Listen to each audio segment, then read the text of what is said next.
Aturan pelarangan mudik dari pemerintah pusat resmi diberlakukan jelang pelaksanaan Hari Raya Idul Fitri 1442 Hijriah. Oleh karena itu, Bupati Karangasem Ige Didana mengingatkan warga, khususnya para aparatur sipil negara ASN agar taat himbauan. Jika ada yang nekat, sanksi administratif akan menunggu.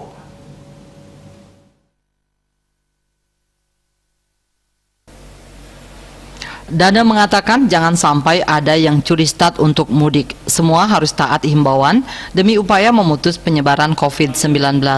Ia mengungkapkan tak ada ASN mudik yang beralasan tugas keluar daerah.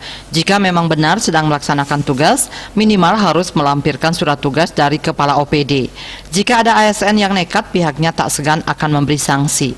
Sanksi administratif menunggu untuk ASN yang nekat mudik. Pihaknya berharap tak hanya para ASN, masyarakat juga diharapkan patuh pada imbauan. Jika ada yang terpaksa harus keluar daerah untuk kepentingan mendesak, seperti keluarga sakit atau keperluan lainnya, sebaiknya melampirkan surat keterangan, minimal surat keterangan dari kepala desa.